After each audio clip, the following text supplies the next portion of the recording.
Gas, water and food are not the only things in demand during a war. The moment the war bugle is sounded, weapons become the most prized possessions. Arms start selling like hotcakes. When soldiers march to the front line, the weapons they carry decide their fate. They decide who has the edge in the battle. You could say weapons decide who wins a war, or at least who gets to end it. Case in point, Hiroshima and Nagasaki, we know what happened.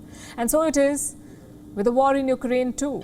With every building that comes down in Ukraine, stocks of defense companies go up the world over. You may have heard of Lockheed Martin. It's an American company. It makes planes and weapons. Before the war in Ukraine began, Lockheed Martin's share price at the New York Stock Exchange was around $355. A month into the war, the company's share prices have risen to $453. The war triggered a 27% jump. Now, this company makes the FGM-148 fire-and-forget Javelin anti-tank missiles. It is one of the principal weapons being used by Ukraine against Russia. But this is not the only reason why Lockheed Martin's share prices are soaring. Consider Rheinmetall AG. It's a German defense company. Its weapons are not being used at the front line, not that we are aware of. But the company's share prices have jumped 143% in the last 2 months. What explains this? You see, what the war in Ukraine has done is remind the world that national security is non-negotiable, that a country's defense systems must be prepared at all times. Ukraine had to lean on allies and partners for weapons. Other countries do not want to be in that position. So they're stocking up. Romania, Sweden, Denmark, China, Poland, they've all announced an increase in their defense budgets. Experts say the United Kingdom, France and Canada could be next. They will also increase their spending on weapons. Where will this extra money flow? To the coffers of the defense industry. It is already worth nearly $500 billion. The war has led to a boom, a big jump in sales.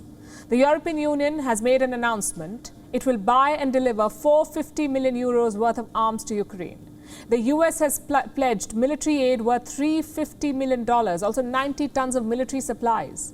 The sale is expected to grow further. The war in Ukraine has also triggered a shift in military policies. Germany, for instance, after the Second World War, remember, Germany had committed to pacifism. Well, not anymore. Germany has now decided to spend more than $112 billion on its military. Investors are betting on German companies like Rheinmetall. They hope to pocket a share of the profits from the purchase order. Also in demand are shares of BAE Systems, Saab AB Series B, General Dynamics Corporation and Leidos Holdings.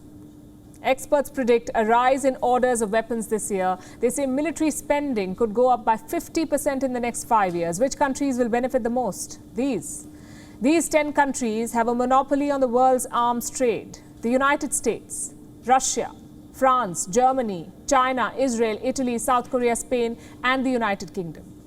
These 10 countries account for 90.3% of the global weapons sales. 90.3%. Let that sink in.